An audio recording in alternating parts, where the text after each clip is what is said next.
for today's video, bubuksan na natin yung ating Christmas trees. Yan. Actually, nakuha ko na ibang mga laman nito. Pero dahil magdi-design na kami sa labas, so kukunin yung ibang mga para permanent dito. Ito, sa labas namin ito nilalagay sa may pinto.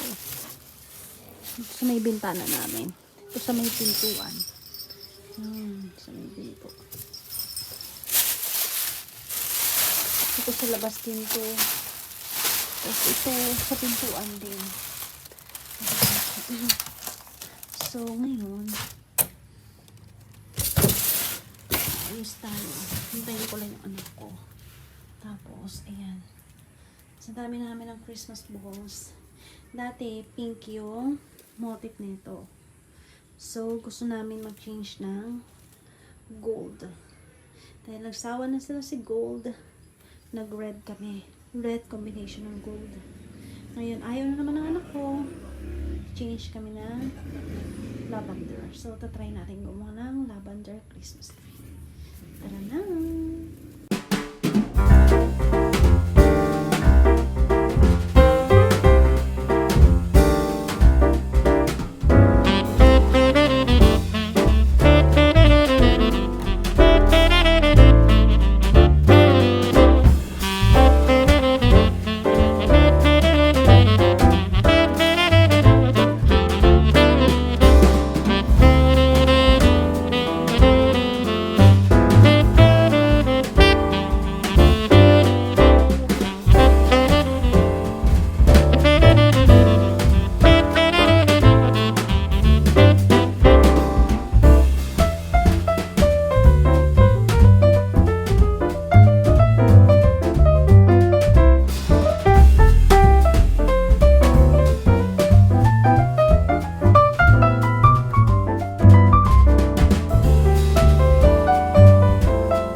So, yun na nga. Ayan, natapos na natin yung ribbon na ginagawa natin.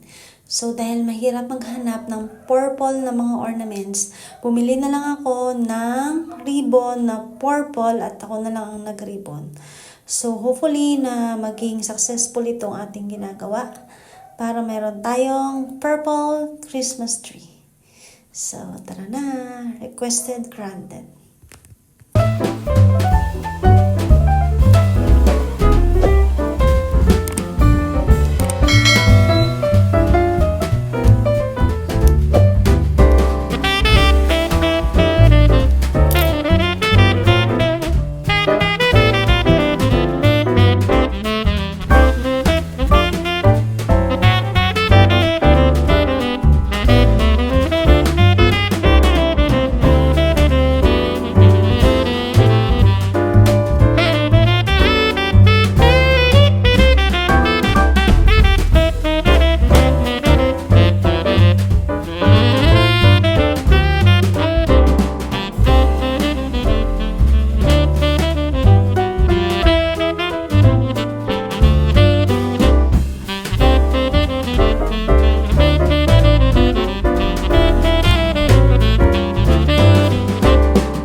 So, natapos na tayo sa ribbon. Ngayon, dito naman tayo sa part ng ribbon din, pero malaki siya. Ito naman is para siyang mesh. Para siyang net.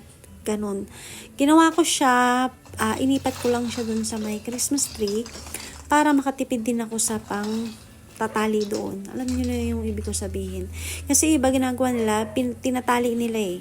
So, ako, doon ko na lang siya inipit mismo sa may Christmas tree para less, na rin tayo ng mga kailangan para pernalyang gamitin. So, panoorin nyo na lang yung video. Bahala na lang kayo kasi mahirap mag-explain.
So, as you can see, ganyan yung nag-iitsura ng ribbon.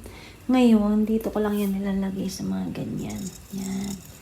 Ganyan ko lang siya. O, diba? Tapos, yung ribbon na sinasabi ko sa inyo, ganito lang siya, oh. Ito, oh. Parang ganyan. Pinold ko lang yung, kasi ito alambre lang din naman to. So, pinold ko lang siya ng ganyan. Yan. Inipit ko lang ganyan. Yan. Para mag-design siya ng ganito. Wala naman yung specific kung paano yung gagawin. Basta kung ano lang yung nasa imagination nyo. Tapos, ayan. Yung mga ganyan. Tapos, lagay din. Alam nyo, dapat, ano lang talaga to, ganito. Tapos, yung ganito ng mga balls. Kaso, para ang boring yan tingnan, masyado siyang pale. So, nagdagdag tayo ng mga ganito. Tapos, nagdagdag din tayo ng, ano ba yun? Yung ganito, yung gold na ganyan. Para mas cute siyang tingnan. Tapos, bumili rin ako ng ganito. Kasi nga wala naman kaming pang-design talaga sa pinaka-purple. Bago lang to. Idea lang to ng anak ko. Kasi nga marami na kaming nagawa na Christmas tree na ibang design. So gusto niya naman ng purple. Ayan, nagkamali nga ako kasi konti lang yung bulaklak na ganito na nabili ko. So dapat pala dinamihan ko na. Ang tagal yan i-deliver. So hindi na ako umorder ng iba pa. So okay naman na yan. So, ayan. Ayan. Tatanggal pa siya. Tapos, ayan. Tusok mo lang yan dyan. Ganyan. Ganyan. Ayan. O, diba? Ganyan mo lang siya. So, ayan. Nalabas na ng aming Christmas tree. Tapos, sa ilalim, ayusin pa namin to. Yung ilalim na yan. So, ayan na yun. Cute ba? Hindi namin alam kung cute eh. Ito, matagal na rin to. Kasama to ng unang bili namin noon. Actually, planning ko na sanang mag-change ng green na Christmas tree. Pero ayaw ng anak ko. So, okay na yan. Yan ang trip niya. Yan ang gusto niya. So, sundin natin. So, yun lang. Mother Earth, galit ka na naman. Kanina, ayaw mo rin ako papituin. Ah? Pituin. Nakakarindi yan sa patenga.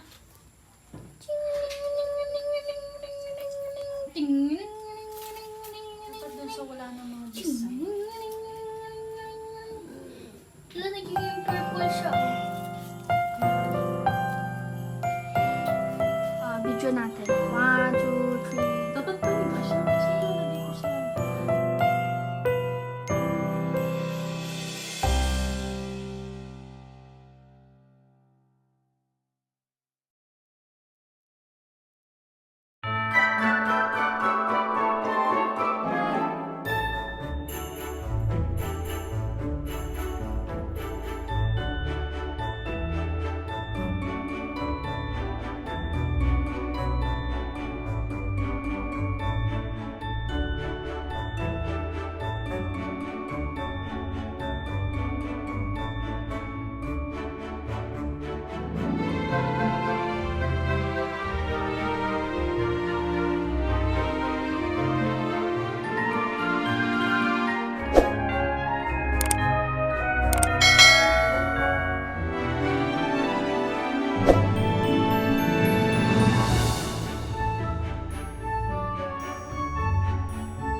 Thank you for watching. God bless for now. Mwah.